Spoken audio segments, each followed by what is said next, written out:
O áudio que vocês vão ouvir agora é parte do podcast Xadrez Herbal. Caso vocês queiram ouvir mais sobre esse assunto e outros temas de política internacional, é só ir em xadrezverbal.com. Bem, passemos agora para o cheque no qual eu, o Felipe e a Silvia daremos aquele tradicional peão pela nossa quebrada latino-americana. Tentativa de golpe de Estado fracassa na Bolívia. E agora, Felipe, eu vou ler o discurso do Lúcio Arce na semana passada, quando estavam celebrando o Ano Novo Andino Amazônico e Chaquenho, na localidade de Tiwanaku, a 70 quilômetros da cidade de La Paz, onde ele estava ali no templo de Calaçaçaia, e ele leu o seguinte discurso: pedimos a nossa Pachamama, ao nosso Tata Inti, a nossa Mama Paxi, que esse ano seja melhor do que o que está passando, que nos traga mais prosperidade, mais sorte, mais trabalho, mais ingressos para nossas famílias bolivianas, mais paz e tranquilidade, mais certezas para toda a família boliviana, que não tenhamos brigas nem discórdias, que seja um ano novo de paz, de tranquilidade, de prosperidade para o povo boliviano. 5 dias depois... Bem, eu estou de volta aqui com a nossa querida Silvia a gravar o nosso peão pela quebrada latino-americana, depois de quase 3 meses. E antes da gente falar do golpe em si, eu queria pedir para vocês dois recapitularem um pouco, porque o que acontece? Esse é o tipo de programa que a gente vai ter uma audiência maior do que a média, porque vai ter o pessoal que vai falar, essa semana eu vou ouvir o Xadrez Herbal. Vai ter o pessoal que vai falar, ouve o Xadrez Herbal da semana que eles explicam o negócio. Então, para vocês dois recapitularem um pouco a crise política e econômica na Bolívia nesses últimos meses, não é nem semanas, né? O racha entre o Evo e o Lúcio e a questão econômica da Bolívia. Se vocês puderem, por favor. Então vou pegar uma do começo da semana também, né?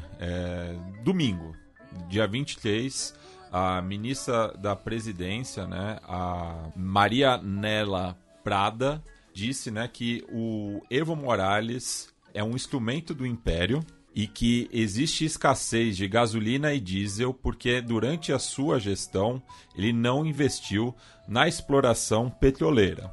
Mas daí ela acaba dizendo isso, mas de certa forma atinge também o Luiz Arce, né? Porque era um ministro-chave no governo do Evo Morales. Sim, sim. Essa crise política a gente vem comentando no xadrez, mas sempre em observações mais curtas sobre uma outra fricção que ocorreu, né?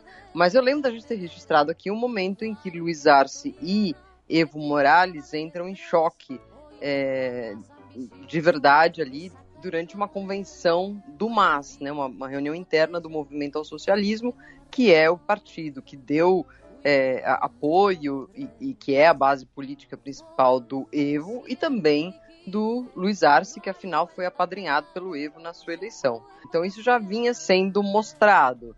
E eu acho que a principal diferença que os dois têm é ao redor da eterna vontade do Evo de continuar governando a Bolívia, basicamente, né? Lembremos, assim, bem brevemente, que ele foi eleito, ele teve o primeiro mandato em 2006, esse mandato ele meio que renovou numas eleições depois da promulgação da Constituinte em 2009, como quem diz, antes eu governava a Bolívia, agora eu governo o Estado Plurinacional da Bolívia.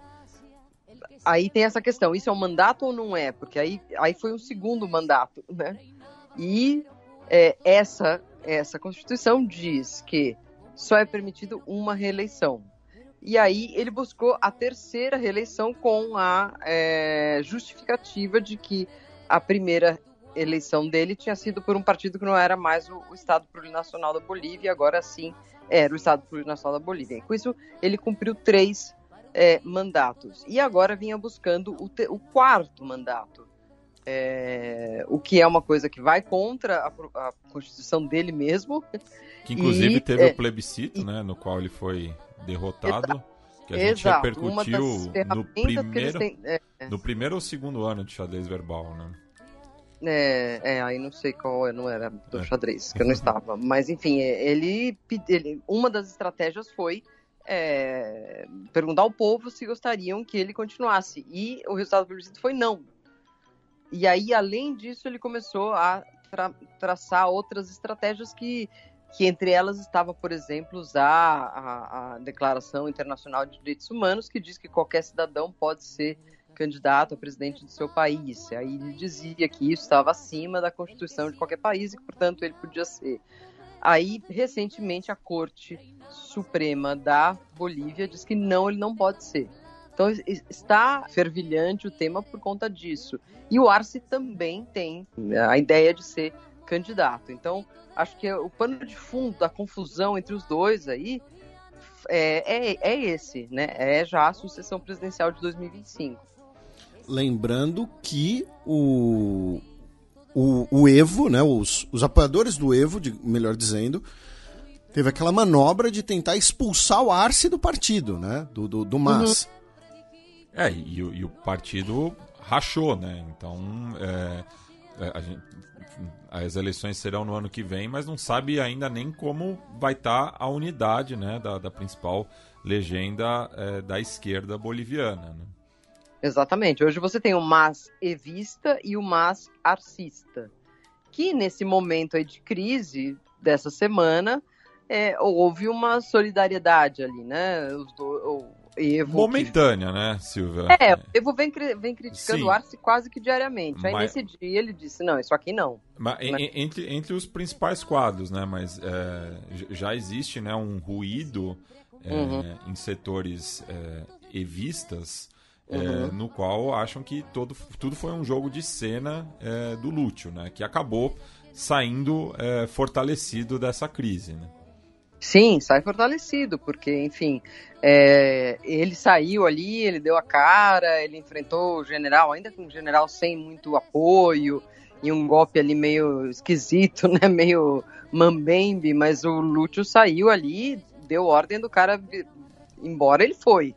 Então ele sai, de fato, vencedor disso. E, antes da gente falar do golpe propriamente dito, né, da tentativa de golpe, tem uma outra coisa que eu acho interessante a gente mencionar e vocês comentarem, é o cenário de crise econômica na Bolívia, né? Porque a Bolívia nos últimos anos, e isso pode surpreender muita gente, né? Mas a Bolívia teve uma economia muito estável nos últimos anos. E de um crescimento vertiginoso. Crescimento com pouca inflação e baixo desemprego.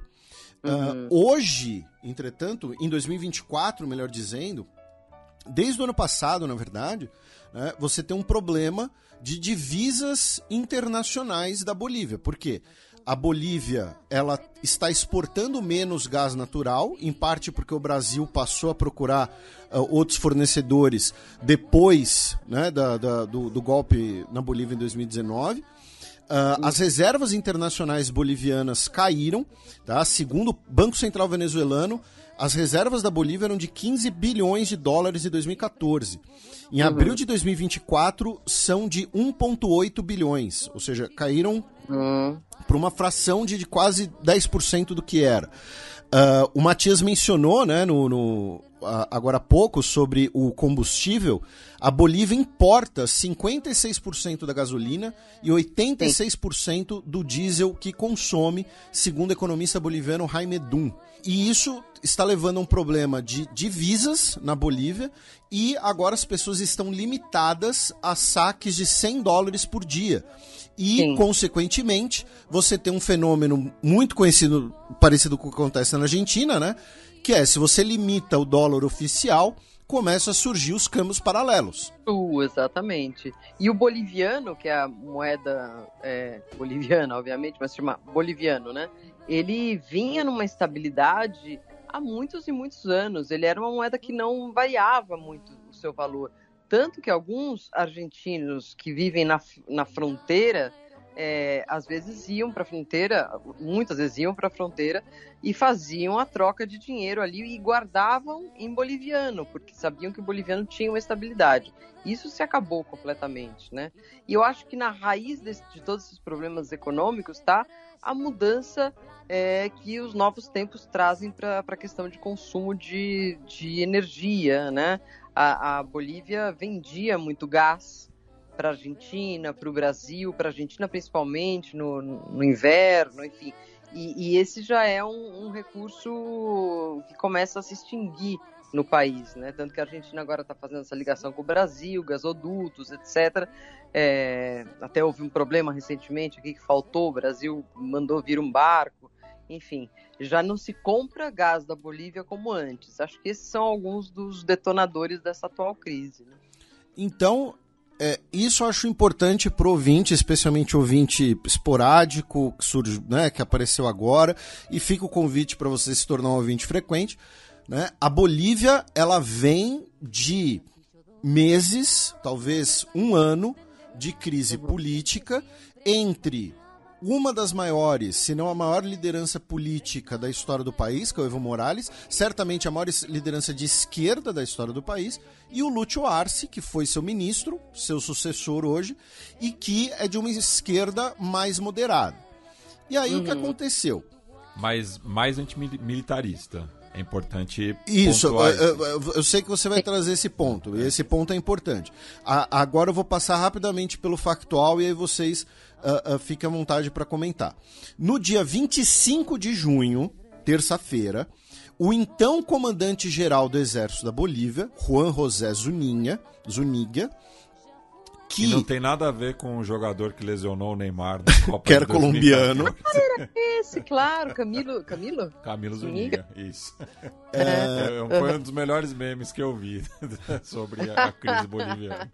E depois puxaram a capivara desse general, ele já chegou a ser preso por uma semana por ter embolsado 2,5 milhões de bolivianos quando ele era coronel de programas de transferência de renda. Tá?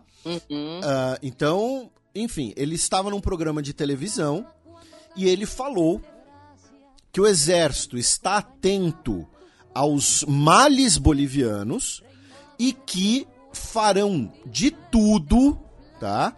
Tudo que for necessário para impedir que o Evo Morales seja presidente de novo. Tem inclusive a disputa judicial que a Silva mencionou, se o Evo pode ser candidato ou não. O presidente Lúcio Arce falou: olha, general, esse assunto não é da sua alçada, você não é para falar de política na televisão. Um ótimo exemplo, inclusive, e o demitiu. O general, então, mobilizou algumas unidades que estavam sob o seu comando direto, ocupou a Plaza Murilo, em La Paz, onde fica o Palácio Presidencial, e aí teve até a questão de que ele teria ido inicialmente no palácio errado e tal. Daqui a pouco o Matias conta essa história, né, dos dois palácios presidenciais em La Paz. Nós tivemos uma mobilização popular em torno do presidente Lúcio Arce, que fizeram uma barricada no palácio, né, foram até a praça. O presidente, literalmente, encarou o general, numa imagem que circulou bastante e estará na capa desse episódio, inclusive, ordenou a desmobilização. O gabinete de governo se reuniu em apoio ao presidente, porque o Zuniga exigiu, né, um novo gabinete, tá, como parte das suas exigências, falando que o país não poderia seguir assim. O gabinete se reuniu, declarou apoio ao presidente. Tivemos a declaração de uma greve geral por algumas organizações trabalhistas bolivianas. Todas as principais lideranças políticas da região e também da direita boliviana se pronunciaram contra a quartelada, incluindo a Jeanine Áñez, né, a ex-presidente interina. E aí nós temos uma pequena discordância aqui com a Silva, né, sobre a questão se 2019 foi um golpe ou não. Ao meu ver, foi um golpe. A Jeanine Áñez, eu até falei no Twitter, a golpista condenou o golpe. O Fernando Camacho, que tá preso, condenou o golpe, né? E o golpe, então, foi debelado. O O Carlos Messa, né, que é o representante, vamos dizer, da oposição moderada, também condenou o golpe. A Silvia, inclusive, o entrevistou para a Folha de São Paulo, daqui a pouco ela conta mais, fica a sugestão de leitura. O Lúcio Arce trocou o comando das Forças Armadas no próprio dia 26. Os novos comandantes aceitaram o cargo, aceitaram a autoridade do presidente, ordenaram que as unidades militares voltassem para os quartéis. O boato é de que o Zuninga foi entregue pelos tenentes que estavam sob o comando dele, inclusive, tá? Tivemos, então, a desmobilização. No dia seguinte, né, nós tivemos o Ministério do Interior da Bolívia apresentando as pessoas presas por ligação com a tentativa de golpe, incluindo os ex-comandantes da Marinha e da Força Aérea. No total, 17 pessoas foram presas, tá? E aí, até uma coisa que o Matias brincou, né? Que todos eles são apresentados à imprensa com um colete à prova de balas, pra, né, não ter ali uma queima de arquivo. E escrito apreendido. Isso, apreendido em letras garrafais. Então, a parte factual é essa. Os comentários de vocês, por favor. E aí, só para registrar também, o Zuninga, quando estava sendo preso, ele disse que, na verdade, teria sido todo combinado com o Lúcio Arce. O Lúcio Arce mandou sacar los tanques, né, para ser ali uma espécie de autogolpe, um golpe de marketing, enfim. E o Zuninga, por algum motivo, ele é muito altruísta, ele teria topado se sacrificar pelo Lúcio Arce nessa hipótese, nessa teoria do autogolpe. Que já está sendo bastante alimentada por setores opositores ao Luiz Arce, tanto à direita quanto à esquerda. Enfim, agora os comentários de vocês, por favor. Essa ideia do autogolpe, de fato, é esdrúxula demais, né, enfim, e conhecendo o Arce, enfim, como figura pública, e até por já ter conhecido ele pessoalmente, ele pode ter vários defeitos ali, ser talvez inábil para algumas coisas politicamente, mas ele é um cara muito institucional, ele é um cara muito by the book, sabe, segue as regras. É difícil imaginar ele fazendo elaborando esse autogolpe, como tentou fazer o Castilho no Peru, ou como fez o Fujimori lá nos anos 90, né? Não tem pé nem cabeça. Agora, não sei, você mencionou a nossa diferença. Eu queria só esclarecer para os nossos ouvintes, porque isso é uma coisa que ficou marcado em todo mundo que segue meu trabalho de uma maneira assim tão passional. E eu gostaria de dizer que no fundo não há uma discordância enorme, é só a questão do uso da palavra golpe ou não. No meu entendimento, eu acho que o Evo já estava tentando não dar um golpe, mas torcer a Constituição a seu favor, como eu falei antes. Isso eu concordo também, o Evo forçou a barra. E o que ocorreu depois, que foi a reação das Forças Armadas, a pressão para ele renunciar, foi causado pelo que ele tinha causado. Então daí a minha dificuldade de usar golpe de Estado. E também porque nos bastidores daqueles dias eu estava lá, falei com muitos políticos, o que se dizia era que Evo tinha se assustado com a possibilidade de um derramamento de sangue, dele ser preso, etc., e aceitou o oferecimento de asilo no México e depois veio aqui para Buenos Aires. Mas em nenhum momento eu defendo que ele foi vítima de um golpe de Estado, ou que foi, que ele foi apenas vítima de um golpe de Estado. Eu acho que as coisas precisam ser vistas num contexto. E sobre o contexto, acho que todos aqui estamos mais ou menos de acordo, né? Enfim. Assim, tivemos também vítimas fatais naquela semana ali, naqueles 10 dias.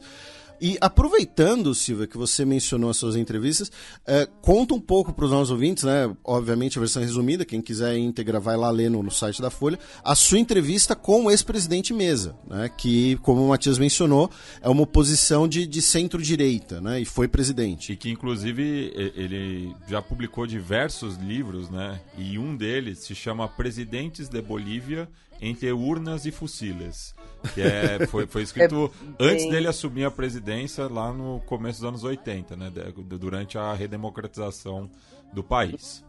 Tá aí uma leitura que vale a pena rever, pelo menos pelo que ensina o título. Inclusive, o Carlos Mesa é historiador, né? E eu sempre acho um grande prazer falar com ele, porque ele é um homem de muito conhecimento, gosta e conhece a cultura da Bolívia, dos indígenas. Já escreveu sobre cinema, sobre mestiçagem, sobre futebol. Ele é bastante versátil, né? Ele é bastante versátil, exatamente. Eu diria até que o interesse dele mais no dia a dia é mais esse do que a política em si, né? Mas sim, ele foi presidente por um ano e meio, mais ou menos, quando Sánchez de Losada, conhecido como Goñi, teve que renunciar no meio de um monte de protestos populares, e ele assumiu a presidência. De fato, como você disse, ele foi um presidente de centro ali. E eu entrevistei, enfim, tive a oportunidade de já conhecê-lo mais, enfim, de ter encontrado com ele mais de uma vez lá em La Paz, o que ajuda, né, enfim, e ele disse, não, claro, eu tenho opiniões, etc. E ele rejeitou o golpe, obviamente, a tentativa de golpe, inclusive diminuiu muito a tentativa de golpe, dizendo que tinha sido meio uma coisa, se isso aí foi planejado, ele dizia, não...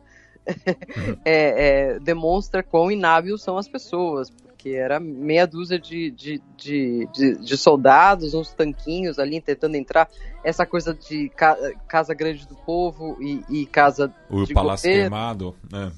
A diferença é que o Palácio Histórico é o Palácio Queimado. Que tem esse nome justamente por uma tentativa de golpe também. Exatamente. Mas aí é o Palácio Histórico, onde estão... Enfim, lá na Praça Murillo, né? Na Praça Murillo, onde se fazem as recepções históricas, as cerimônias, etc. E pegado a ela, do lado de trás, há uma torre realmente muito grande e que impressiona bastante, porque você está no lugar mais alto ali da cidade de La Paz e tem uma torre enorme, que é a chamada Casa Grande do Povo. Que é bem recente, né? Inclusive, da última vez que eu estive em La Paz, ela não havia sido construída ainda. Eu acho até que esteticamente não fica muito bonito. Não orna. Do meio da praça. Parece um Palácio Queimado, parece um prédio da Faria Lima no meio do centro de São Paulo. Exatamente. E lá é o edifício executivo, né? Então lá tem as reuniões entre ministros, etc.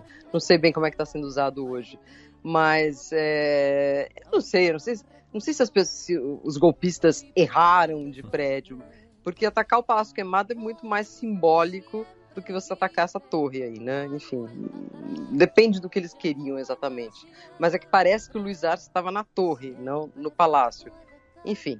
E então, retomando a entrevista com o Carlos Mesa, acho que entre as coisas importantes que ele disse foi justamente essa avaliação de que o modelo Evo Morales estaria esgotado, que é algo que você pode relativizar, creio eu, porque o que é o modelo Evo Morales, Lúcio Arce? É o modelo da integração, da diversidade, né? O Estado plurinacional da Bolívia, que teve apenas 2 mandatos até agora, enquanto todo o resto da história da Bolívia independente foi uma história de brancos, né? Então eu não sei se acabou o modelo, já vamos mandá-los embora e voltar aos governos de brancos poderosos, filhos de empresários. Eu também não acho que essa seja a solução, né?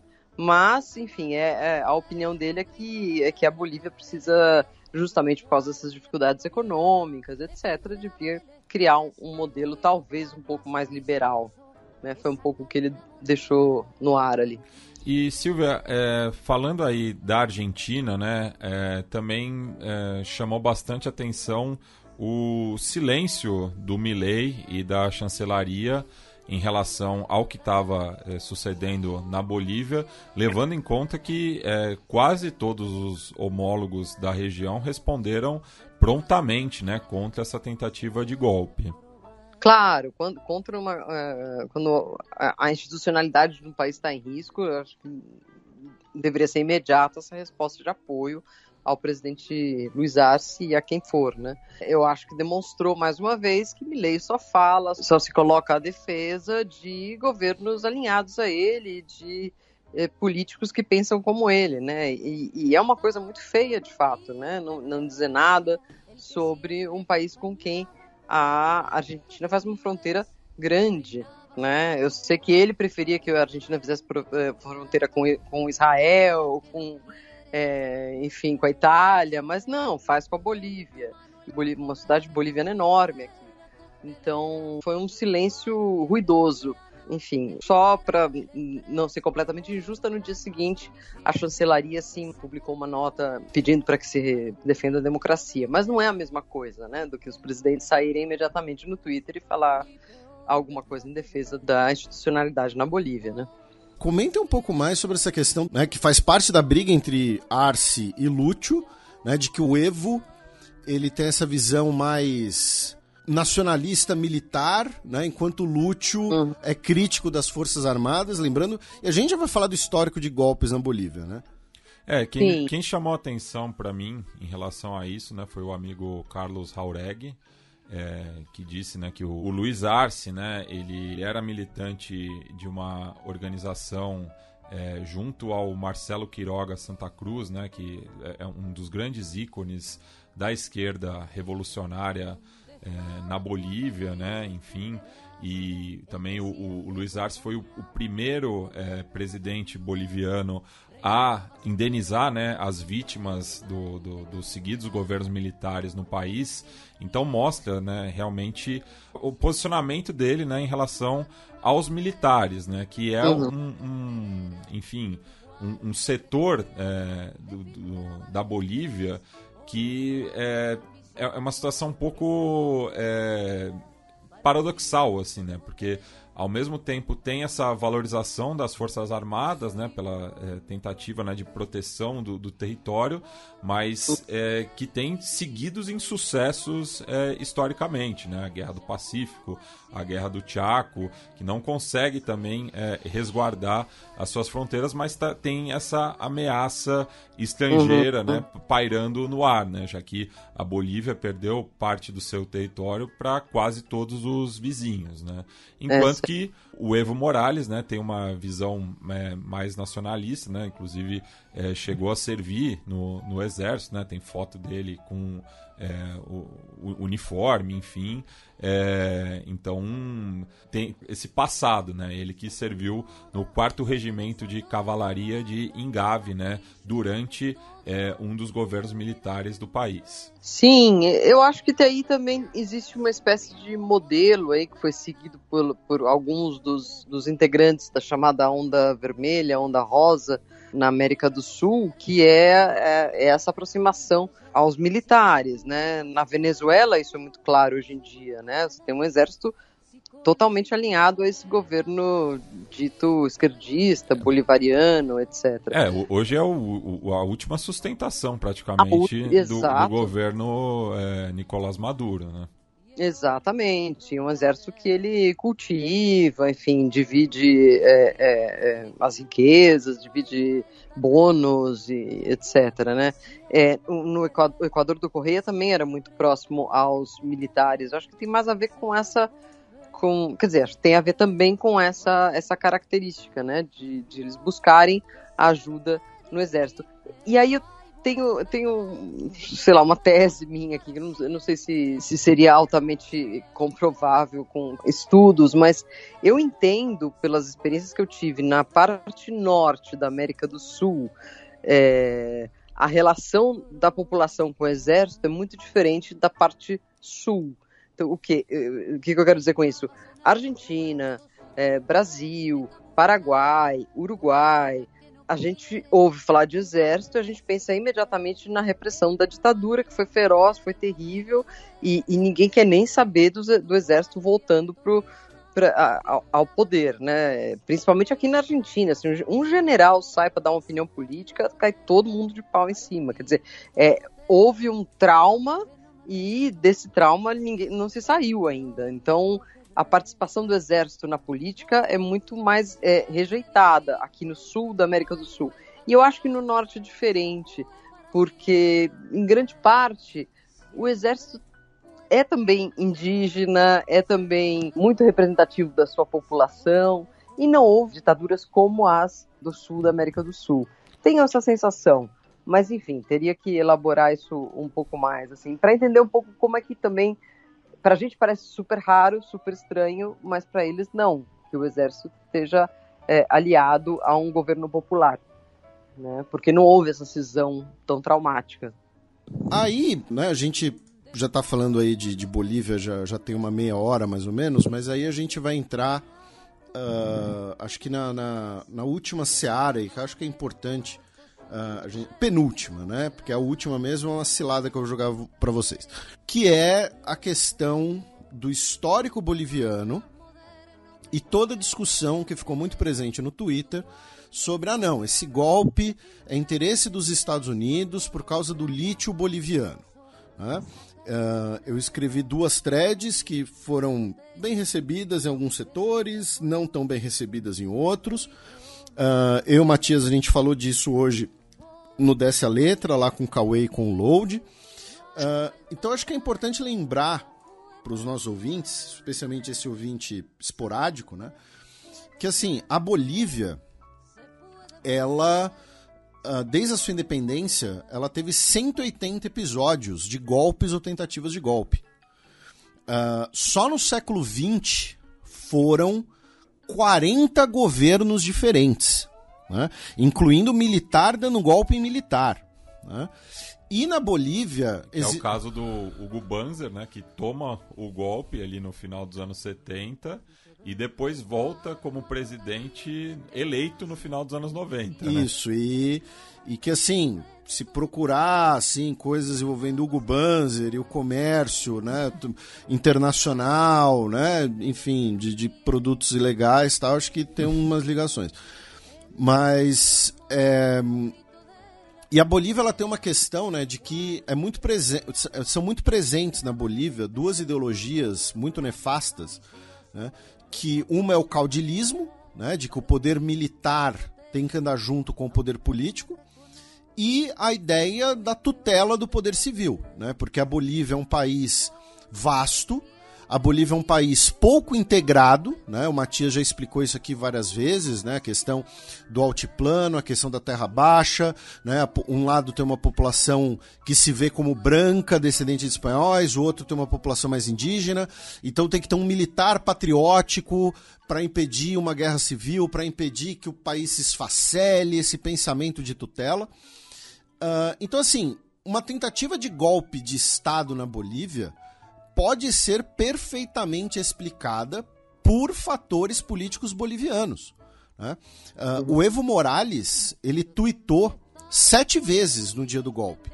Nenhum dos tweets dele menciona Estados Unidos, imperialismo ou lítio. E são acusações que ele já fez antes, por exemplo, em 2019. Né? E o Evo Morales não usou essa acusação nesse momento. Também tem a questão de que achar que tudo está ligado aos interesses dos Estados Unidos da América Latina, eu já vou falar, né, um pouco mais do lítio, enfim, pro Matias isso aqui deve estar meio repetitivo também, porque, repito, a gente já falou disso no Dessa Letra, mas eu tô falando pro nosso podcast e pra Silvia fazer também os comentários dela. A ideia de que, um golpe na Bolívia tem que ser coisa dos Estados Unidos, tem que ser coisa da CIA, tem que ser coisa da Rússia, da China, é tirar a agência dos próprios bolivianos, é no fundo uma visão colonialista das coisas, né? E o lítio boliviano, né, ele é importante, ele vai ser importante, né? Hoje ele ainda não é tanto. As reservas bolivianas de lítio não são tão confirmadas, porque o lítio, no caso do triângulo do lítio, né, entre Bolívia, Argentina e Chile, ele é um mineral que em várias reservas ele está misturado com outros minerais, não é uma extração tão fácil. Os Estados Unidos recentemente encontrou uma reserva gigantesca de lítio no deserto de Nevada. Então não tem um suprimento escasso nesse momento. O Chile, que é ali do lado, tem as maiores reservas confirmadas do mundo de lítio.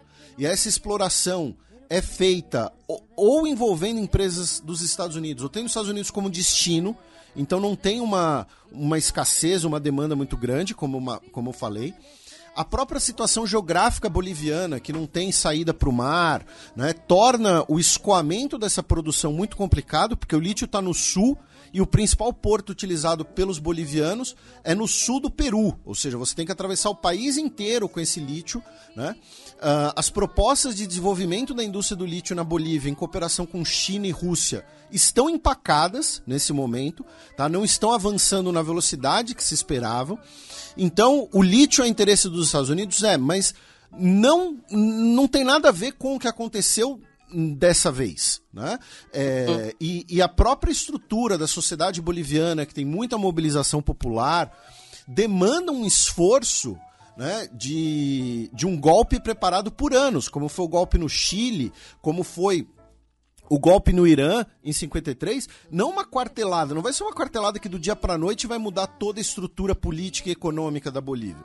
Então, eu acho que essas visões que condicionaram a tentativa de golpe na Bolívia imediatamente ao lítio são por ignorar essa dinâmica interna da Bolívia que vocês dois tão bem abordam aqui no programa, e uma visão reducionista da política boliviana, da história boliviana, dos agentes bolivianos, como disse o professor Alonso Gurmendi, que é peruano, que falou, olha, você achar que tudo que ocorre na América Latina é ligação aos Estados Unidos, é reproduzir o discurso de que a América Latina é o quintal dos Estados Unidos, é uma visão colonialista das coisas. Enfim, então, essa acaba sendo mais ou menos a minha visão. Por coincidência, né, uma visão, por exemplo, que o Jones Manuel fez um vídeo falando coisas muito parecidas. Então, assim, é isso. Enfim, os comentários da Silva e do Matias, por favor. Eu falei demais. Só em relação à quartelada, você bem brevemente também, eu acho que até o modo, né, como o Luiz Arce se dirigiu nas suas redes a esse fenômeno, eu acho que ele tomou muito cuidado com as palavras, porque ele citou uma mobilização irregular de algumas unidades do exército boliviano, porque ele também não quis se indispor com as forças armadas e quis justamente isolar esses oficiais do resto, né? Eu estou bastante de acordo com o que o Felipe disse. Enfim, já se passou um longo tempo, né? E obviamente há sequelas, não tanto, não só dos interesses dos Estados Unidos na América do Sul, mas também sequelas do passado colonial, etc. Tudo isso faz parte e determina muita coisa, porém, não é tudo, né? Quando você diz isso, você tira o protagonismo e a identidade nacional dos bolivianos, ou, enfim, da população que seja, né?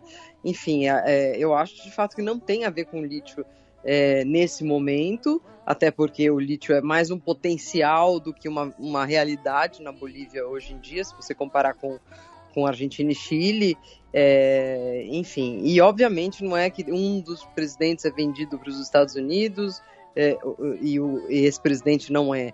Não é assim que funciona, né? Enfim, eu estou de acordo com o que o Felipe disse, basicamente. Bem, então a gente atravessa a fronteira com a Bolívia, vamos para o Brasil, com uma notícia relacionada, né, à nossa política externa, já que um delegado brasileiro da Polícia Federal será secretário-geral da Interpol. O Valdeci Urquiza foi nomeado, ele assume em 2025, ano que vem. A gente comentou, né, da articulação dessa candidatura alguns meses atrás, e será a primeira vez, né, na história da Interpol, que fez 100 anos recentemente. A gente fez um programa especial, né, de 100 anos da Interpol, com a nossa querida Honolulu. Que me mandou uma bombeta da Interpol. Agradeço. Pra você prender meliante por aí. Prender CEO da Americanas.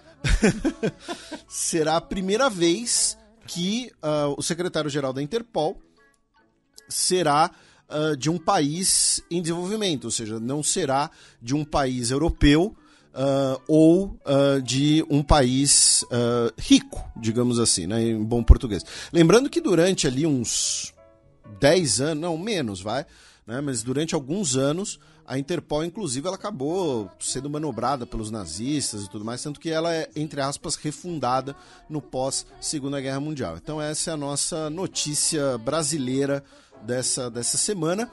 E vamos querer entrevistar ele, porque agora, né, tem um secretário-geral que é brasileiro, então a gente tem que aproveitar a deixa.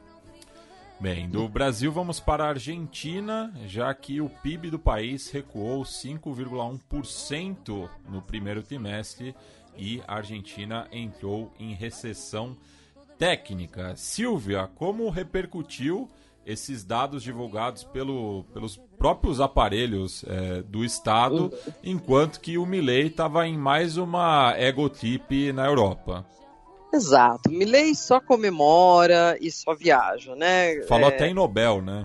Exato. Bom, ele quer ganhar Nobel, né? Ele diz que ele merece o Nobel junto com o guru liberal dele ali, que é o Alberto. Nobel de que área que ele quer? Economia. Nobel de Economia? Ele Olha. acha que ele vai ganhar por ter salvado a Argentina dessa tragédia terrível que a Argentina está. Mas quem salvou foi ele ou foi o Conan? Não sei, talvez o Conan mereça uma menção, né? No dia da entrega. Enfim, essa situação já vinha sendo apontada por muitos economistas e consultoras, inclusive liberais, né? Quando o governo Milei completou 6 meses, muitos já faziam essa ressalva: o país está entrando em recessão porque o corte, o ajuste nas tarifas, o corte de empregos, o ajuste nas aposentadorias, obviamente vai representar uma queda da inflação, que é o número que os mileístas comemoram, né, que de fato está caindo. Mas essa queda da inflação faz cair também a atividade do trabalho, da economia, e isso leva a uma recessão.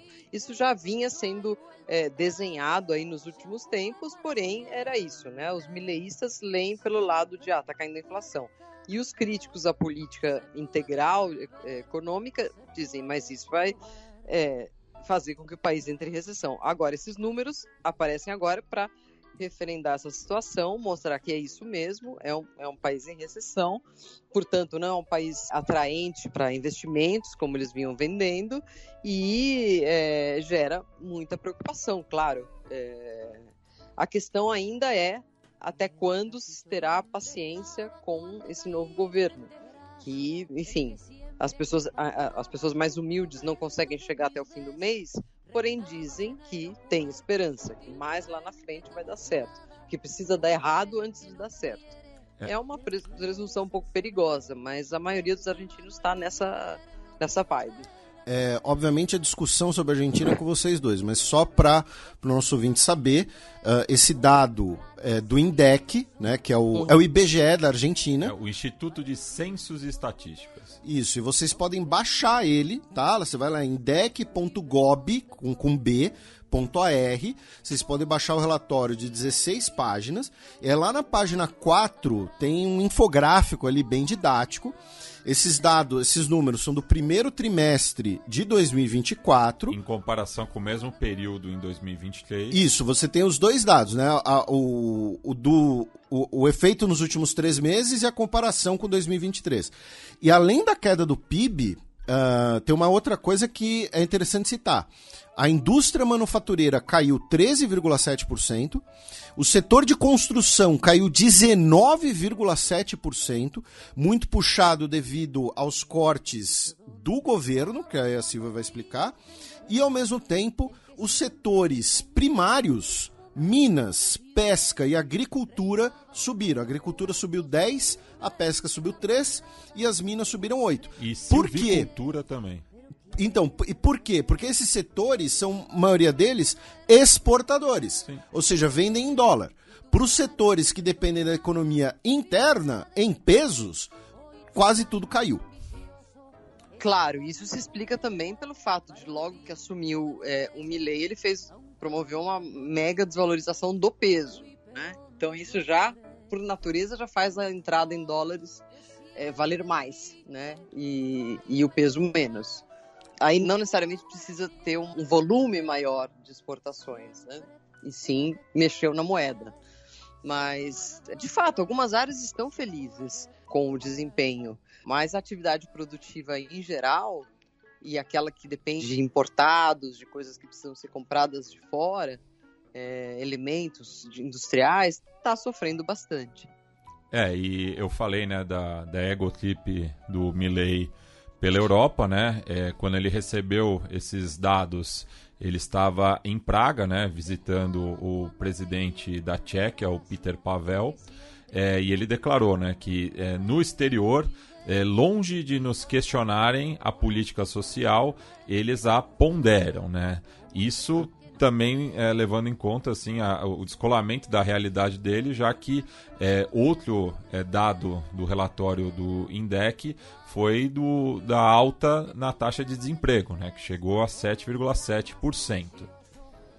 Sim, a quantidade de pessoas sem emprego é muito alta. Aí nessa contabilidade aí só entra o emprego em blanco, como dizem aqui, né, que é o emprego com carteira assinada, mas se estima que o número de pessoas que perdeu o trabalho informal é bastante mais alto, né? Enfim, e contando aí os trabalhadores ou ex-trabalhadores do Estado que perderam os seus postos, porque uma das bandeiras do Milei, que ele tocou adiante, foi reduzir o Estado ao mínimo, né? Com a corte de ministérios, o corte dos trabalhadores do setor administrativo do governo, enfim, são mais de 70 mil pessoas aí só nessa leva. Isso. E Silvia, você já esteve em Rio Quarto no verão cordobês? Não, nunca estive em Rio Quarto, já estive em Córdoba, mas nunca li. Bem, Rio Quarto, né, é uma cidade na província de Córdoba, um dos principais destinos do veraneio argentino, e é uma cidade que tem uma particularidade, né, porque o calendário eleitoral dela é distinto, né, dos demais municípios do país, e geralmente ela é a primeira eleição pós a eleição presidencial, né, então serve também como um termômetro, né, da aprovação ou não do atual presidente, né? E então tivemos, né, no último final de semana eleições, né, em Rio Quarto, e tivemos uma vitória do peronismo cordobês, né, que como a gente já explicou em outras oportunidades, Córdoba, o peronismo em Córdoba, ele muitas vezes se distingue do resto do país, né? Ele tem uma concepção própria do peronismo, né? Então, o candidato Guillermo de Rivas, do Hacemos Juntos Rio Quarto, acabou sendo o vencedor, ele que é muito próximo do atual governador da província, o Martín Larriora. E chama atenção, né, nos resultados, o desempenho ruim, né, tanto do Partido Libertário, do Milei, que teve menos de 10% dos votos, quanto do Proposta Republicana, né, do Maurício Macri, que teve menos de 5% dos votos. Como repercutiu aí, Silvia, essa eleição? Essa eleição é importante porque Córdoba, toda a província de Córdoba, deu 70% dos seus votos ao Milei.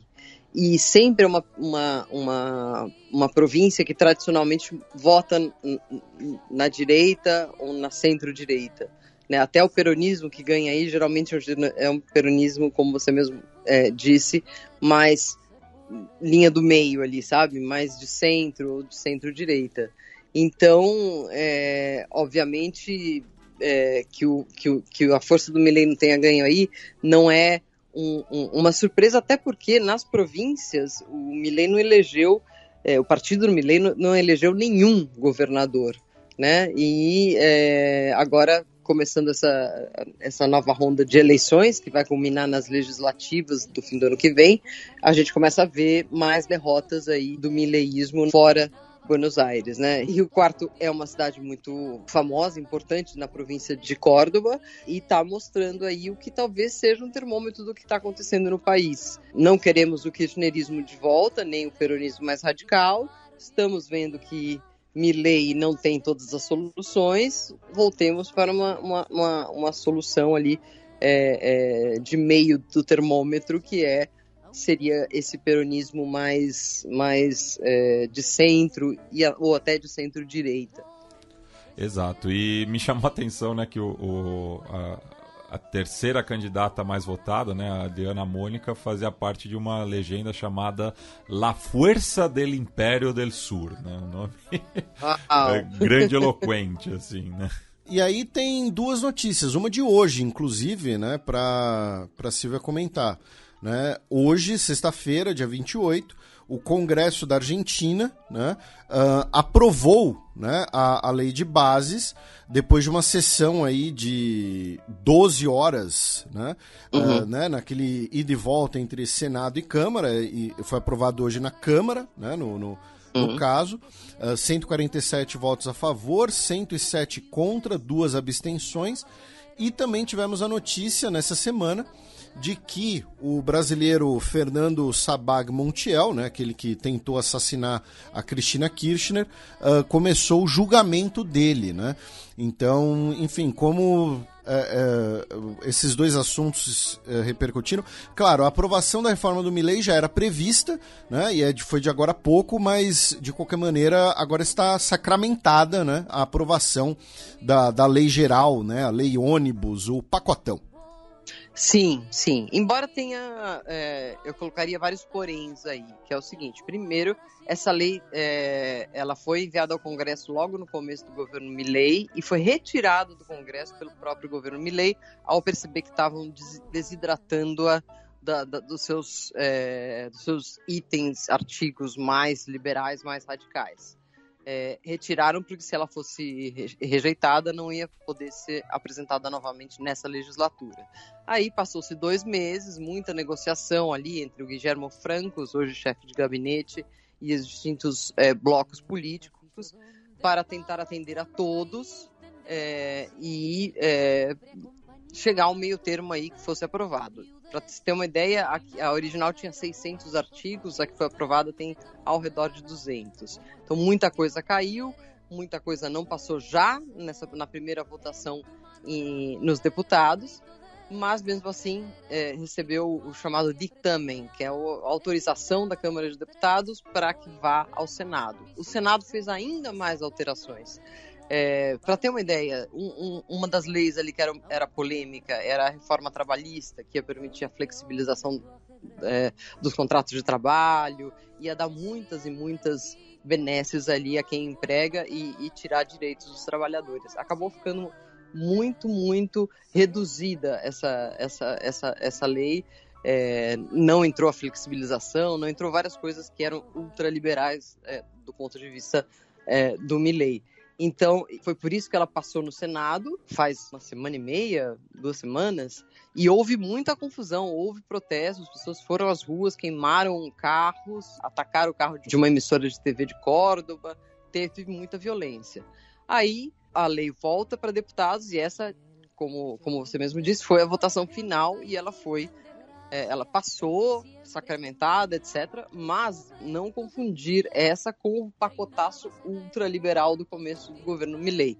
Ela, de fato, está muito mais amena, muito mais ponderada, tanto que muitos peronistas votaram por ela também, um pouco para dar um pouco de governabilidade a esse governo que até então não tinha em 6 meses aprovado nenhuma lei. Era um recordista, inclusive, de tempo no governo sem aprovar nada.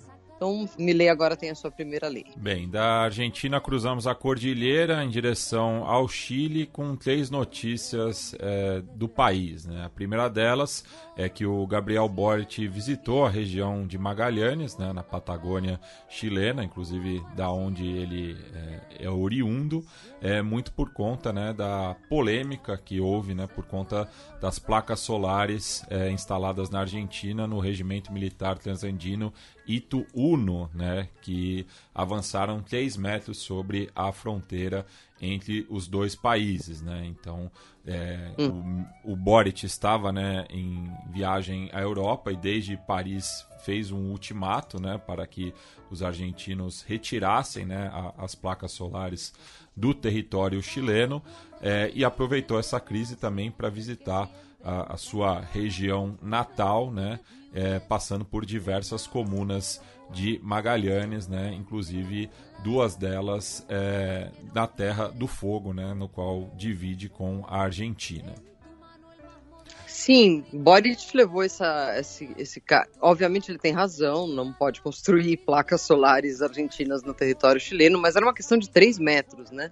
E acabou virando um pouco piada e meme aqui, né? O exército argentino foi até lá para levantar as placas e levar de volta para o seu lado da fronteira, né? Enfim, não sei aí se o Boric exagerou ou se a Argentina também quis dar uma de mané ali, não percebemos que era fronteira, não sei direito o que aconteceu aí, mas o fato é que os painéis solares já não estão mais no território chileno.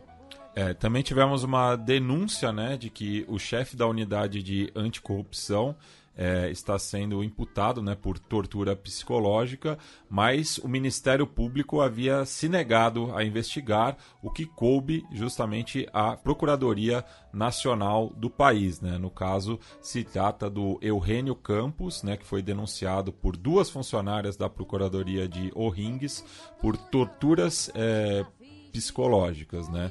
E tudo isso ocorreu durante o contexto da investigação contra o procurador Emiliano Arias. E por fim, uma notícia envolvendo o Chile e Peru, que tivemos um amistoso, né, na quarta-feira entre o Colo-Colo e o Universitário de Deportes de Lima, na capital chilena. 2 equipes que têm uma rivalidade muito forte por conta, né, da amizade histórica entre o Colo-Colo e a Aliança Lima, e da parte do Universitário acabou criando uma amizade com a Universidade de Chile. Lembrando, né, que nos clássicos chilenos não tem a presença do público visitante, mas tinham torcedores da Universidade de Chile junto aos seus camaradas peruanos, e antes, né, do jogo, um torcedor do Colo-Colo foi esfaqueado numa briga entre as 2 torcidas e acabou morrendo antes mesmo da realização da partida. E quando a notícia, né, correu pelas arquibancadas, os torcedores do Colo-Colo foram em direção ao setor visitante e paralisaram o amistoso, né? Então isso criou também um ruído muito grande, né, entre os 2 países, né, que quase escalou numa crise diplomática. Nossa, a única coisa que eu tenho para comentar é que eu uma vez estive nesse estádio, você provavelmente sim também. Sim. E eu fiquei boba, assim, da beleza, né? Porque você vê a cordilheira ali do lado, né? É um estádio muito, muito bonito. Isso, mas também é um estádio, eu nunca estive na condição de visitante, né? Mas eu imagino que também seja amedrontador, né? Tem alguns amigos torcedores do Fluminense que tiveram recentemente lá e testemunharam isso. Não, eu fui durante uma votação, porque lá também eles fazem um centro de votação nas eleições. E era durante o dia, enfim, nada de animosidades. Bem, do Chile vamos agora para o Peru, né? Não relacionada a essa última notícia, mas o país deixou de classificar a transexualidade como doença, né? Então a gente retira o peão isolado. Não, continua. É o peão isolado didático, pedagógico. Entendeu? Como que é isso? É o livro menos conhecido do Paulo Freire, a Pedagogia da Violência. Mas falando sério agora, né, nós tivemos diversas demonstrações contra o governo peruano, né, diversas manifestações, desculpem, né, a tradução meio tosca, mas contra o governo peruano, devido àquele absurdo, né, de classificar a transexualidade como uma doença mental, né, e agora isso foi revogado, tá? E agora o governo vai passar a utilizar o termo discordância de gênero, tá? Na sua classificação para tratamentos na rede pública. Tá? Então, assim, é importante mencionar que isso também é parte de tratamento de saúde na rede pública, tá? Rede pública e privada. Então, você quer tomar hormônio. Por quê? Qual é você quer tomar um hormônio por quê? Estou dando um exemplo hipotético, tá? Porque eu tenho uma doença mental chamada transexualidade. Obviamente isso é um absurdo. Então agora vai falar, porque eu tenho discordância de gênero. Né? Eu tenho não, né? Mas eu solicito esse tratamento por discordância de gênero. É o termo que será utilizado pelo Ministério da Saúde peruano. Bem, e ainda no Peru, temos aqui uma denúncia do amigo Diego Quispe Sanches, né, que escreveu um artigo no diário La República, de que existem 7 denúncias, né, contra a presidenta Dina Boluarte e alguns ex-ministros, né, em relação à repressão durante os protestos no final de 2022 e começo de 2023, que estão sendo ignoradas na subcomissão de acusações constitucionais do Congresso e que devem permanecer nessa situação devido, né, aos arranjos da presidenta com os congressistas, né, onde ela conseguiu algumas vitórias recentes. É um enrosco, de fato, né, o Peru. E pelo que a gente entende do que está acontecendo aqui nos últimos meses, é um Congresso que faz acusações e denúncias contra a presidente, que por sua vez precisa do Congresso, que por sua vez precisa da presidente, né? Enfim, fica nesse ciclo. Eu acho que aí tem um barril de corrupção importante que é divisível pelas duas partes, né? Bem, do Peru vamos ao Equador, onde tivemos, né, o início do maior exercício militar das Américas contra a pesca ilegal. Pois é, tivemos o exercício Galapex 3, que juntou 9 embarcações, tá, e 500 militares de 14 países diferentes. E por que isso é uma notícia? Tá? Porque a gente repercutiu aqui, não lembro se foi ano passado ou retrasado, que na região das Ilhas Galápagos, tá, nós tivemos aquela grande presença de uma flotilha de pesca industrial chinesa, que é um tema extremamente presente, que a gente fala muito sobre o Mar do Sul da China, mas essas flotilhas de pesca industrial chinesas já estiveram presentes perto das nossas águas, já teve um enrosco com a Marinha Argentina um tempo atrás, e assim, não são marinhas apenas latino-americanas, tá? Estamos falando de Canadá, Coreia do Sul, Espanha, Estados Unidos e Itália presentes. Então, assim, esse exercício, oficialmente, ele é um exercício militar contra a pesca ilegal. Ok. Extraoficialmente, é parte dessa tensão, tá? Desse flexionar de músculos, digamos assim, entre o que se convencionou chamar Ocidente e a China.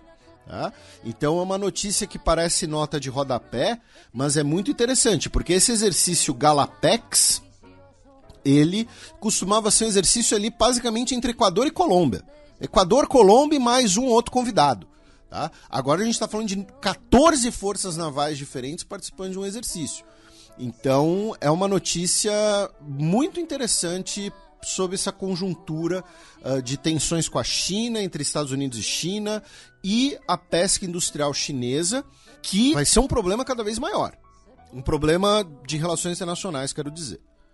Bem, ainda na costa do Pacífico, vamos agora para a Colômbia com 2 notícias do país, né? A primeira é que confirmaram a morte, né, do guerrilheiro Fito, que, enfim, é o segundo chefe, né, em relação ao bloco ocidental do Estado-Maior Central das dissidências do Ivan Mordisco, na última segunda-feira, dia 24, né, no contexto da Operação Calen 7, que ocorreu na zona rural de Toríbio, no departamento de Cauca. O Estado-Maior das Farc que se sentou novamente para conversar com o Estado colombiano para tentar dar o início novamente a uma negociação de paz, né? Ocorreu nesses últimos dias aí. Não é muito alvissareiro, porque afinal foi o Estado-Maior das Farc que provocou o fim da negociação anterior. Mas, enfim, continua se tentando aí chegar a um acordo também com eles, que a princípio estavam integrados na negociação de paz com as Farc, mas que viraram dissidências, né? E também nessa semana, em quarta-feira, em Medellín, no departamento de Antioquia, tivemos um grave acidente, né, na linha K do Metrocable, né, que a Silvia até pode explicar melhor, né, para a nossa audiência, que é um sistema de transporte que revolucionou, né, uma das principais cidades do país, mas infelizmente uma das cabines se desprendeu e caiu no solo, causando, né, o ferimento em 20 pessoas e, infelizmente, o falecimento de outra delas. Pois é, esse Metrocable, de fato, ajudou a transformar Medellín, né, que ficou conhecida aí como o caso vanguardista de enfrentamento à violência por meio de transformações urbanísticas, né? Isso foi durante a prefeitura do Sérgio Fajardo, que depois foi governador da região, Antioquia, e também tentou ser presidente, mas não conseguiu os votos. Fajardo fez essa e várias inovações ali que tinham como objetivo juntar a periferia, diminuir as distâncias entre a periferia e o centro. E o Metrocable, de fato, é muito funcional, né? Ele atravessa a cidade e nas estações em que há o teleférico, há mais de uma, quase 10 linhas, se não mais, você descia do vagão do metrô, entrava na unidade ali do cable, sempre com muita atenção, sempre visto muito vigilado, muito, enfim, coordenado para entrar o número de pessoas certas, as pessoas não escorregarem no buraco, nem nada. E com isso você chegava em 15 minutos até o alto da montanha, onde ficam as principais favelas e comunidades de Medellín. Além disso, por exemplo, ele criou uma escada rolante gigante num dos bairros, que realmente cruza o morro. Isso fica na Comuna 13, outro passeio interessante. Isso se fez bastante comum em outras cidades colombianas, em Pereira tem, em Bogotá tem, enfim, várias cidades tem. E nessa época, as autoridades do Rio de Janeiro, que se não me engano era Sérgio Cabral e Paz, etc., viajaram várias vezes para a Colômbia para trazer esse modelo que foi aplicado no Complexo do Alemão. Se funciona e como funciona no Complexo do Alemão, não sei. Mas em Medellín mudou a cidade, que era uma das mais violentas do mundo, né, nos anos 90, e cuja criminalidade diminuiu muitíssimo. Isso. Bem, da Colômbia vamos agora para a Costa Rica, né?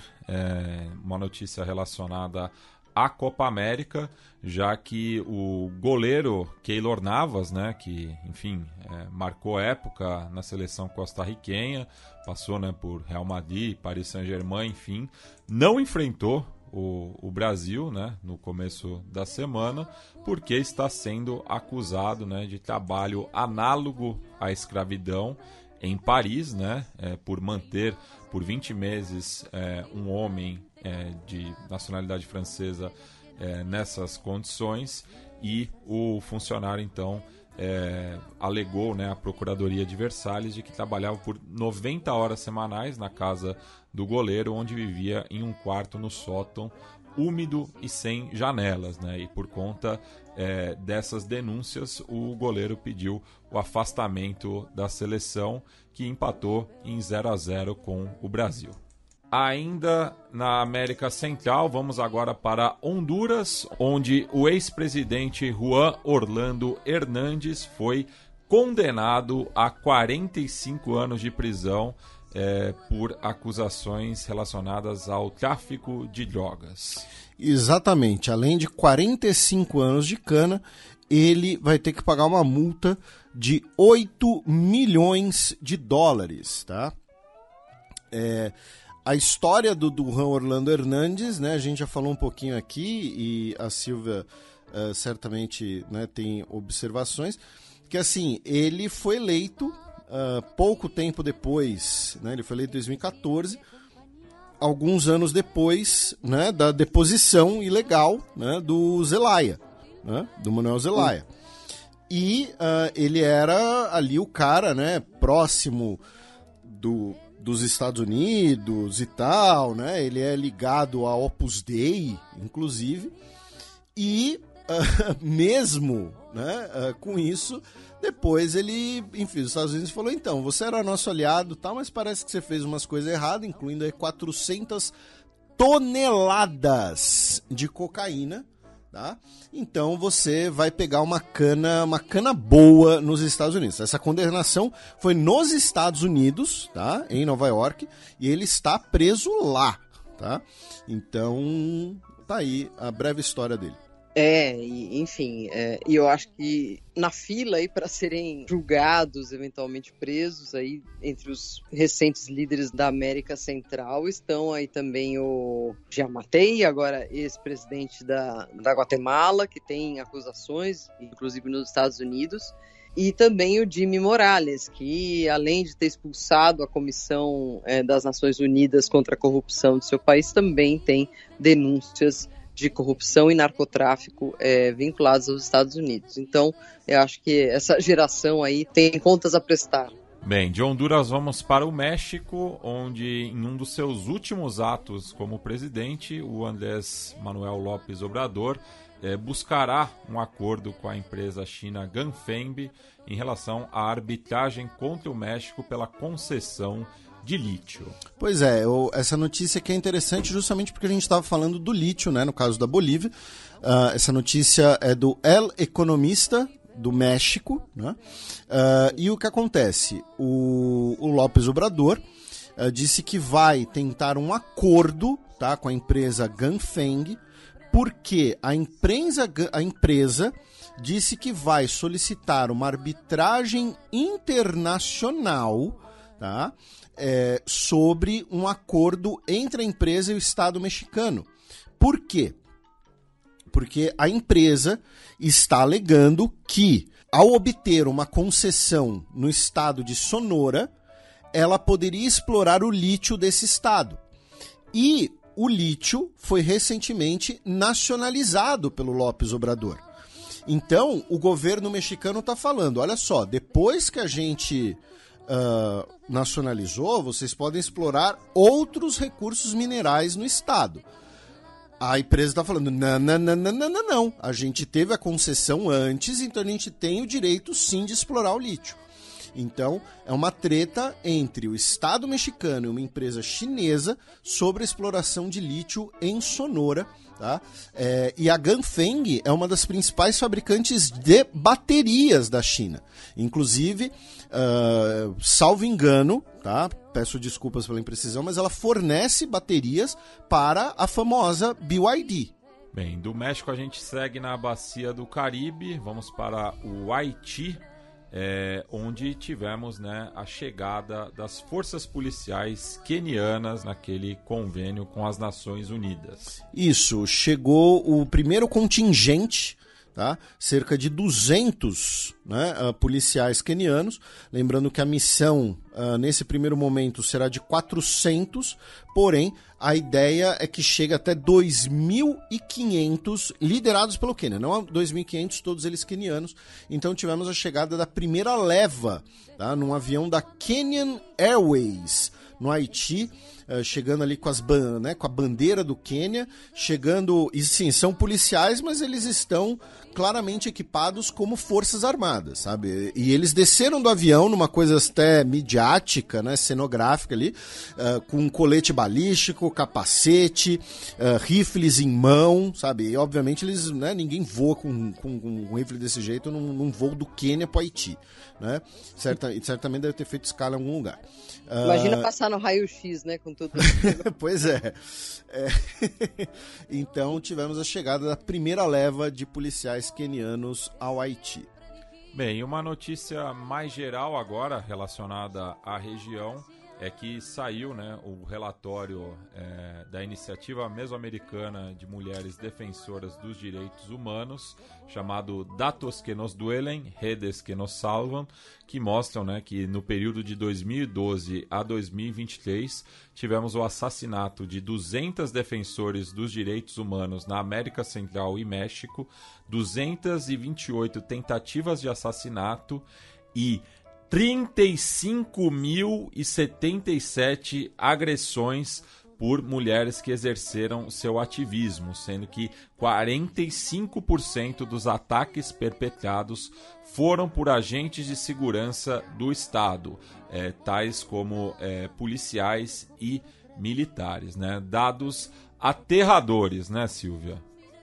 Sim, de fato, essa luta está cada vez mais difícil, né? Enfim, ano após ano você vê militantes, você vê mulheres, você vê governos que se dizem protetores dos direitos das mulheres, da defesa das mulheres, e ainda assim a gente tem esses números enormes aí de agressão, de deslocamento, enfim, de ataque a todos os direitos, né? Não sabia que a Nicarágua era o líder nessa lista, mas não me espanta, é uma ditadura de esquerda machista. Seguido por El Salvador. Seguido por El Salvador, que vai nessa mesma linha, e obviamente essa é uma luta ainda muito incipiente, né? Embora que ali existam avanços, né? Matias, antes de você pedir as dicas cultural da Silvia, só comentar aqui, enquanto a gente gravava, a Maiara Paixão, da Folha de São Paulo, publicou agora uma entrevista com o Lúcio Arce, tá? Sim. Eu fiz uma leitura dinâmica aqui, e ele fala do lítio, da importância econômica do lítio, mas não relacionou o lítio com o golpe de Estado. Tá? A última pergunta seria sobre os inimigos internacionais da Bolívia, porque ele menciona na última resposta de fato dele, e ele diz que, seu tempo acabou e saiu andando. Então ele não respondeu isso. Mas ele respondeu 2 perguntas sobre o lítio, falou da importância da exploração econômica do lítio, da industrialização, mas não relacionou o lítio à tentativa de golpe de Estado. E fica a sugestão de leitura, né? Lerem a entrevista da Silvia com o Carlos Mesa e a entrevista da Maiara com o Lúcio Arce, tá? E ele criticou o Evo na entrevista, inclusive é a chamada, né? Evo Morales crê ser dono da política. Para nós, ela é do povo, diz Luiz Arce à Folha. Que interessante. Que interessante, e marca o que a gente estava comentando sobre essa fricção entre os dois, né? Vai virar uma rivalidade enorme daqui até a eleição, né? Muito bom ter essas 2 entrevistas. E Silvia, a gente fecha esse bloco com a sua indicação cultural. Olha, eu vou fugir à regra aqui das minhas indicações, que são sempre, às vezes são até livros, filmes que difíceis de achar, porque o Brasil não traduz ou não publica, enfim, e eu tendo a escolher coisas um pouco, às vezes, cabeçudas. Agora, a dessa semana não é nada cabeçuda, é um filme divertidíssimo, é um filme profundo, que tem várias camadas de leitura, e que é um clássico já da Pixar, que é o Inside Out, que no Brasil acho que se chama Divertidamente, correto? O Divertidamente 2. Certo. É a continuação do primeiro filme, em que uma garotinha tem no seu cérebro 4 emoções ali se digladiando para comandar as ações da menina. E agora ela é uma adolescente e novas emoções entram. E eu me senti particularmente muito identificada com a personagem Ansiedade. Então, os que forem assistir depois podem comentar se eles se identificam mais com a ansiedade ou com a felicidade, a inveja, enfim, é muito interessante esse filme. Eu gostei muito do primeiro e quis logo correndo ver o segundo. Aqui na Argentina, curiosamente, chama Intensamente. Um trocadilho também, tal qual com mente. No Brasil. E gerou vários memes, né? Entre eles o da consciência de classe, né? Ah, é? A nova emoção, uma delas é a consciência de classe. Essa muitas vezes está em falta, né? Está em falta.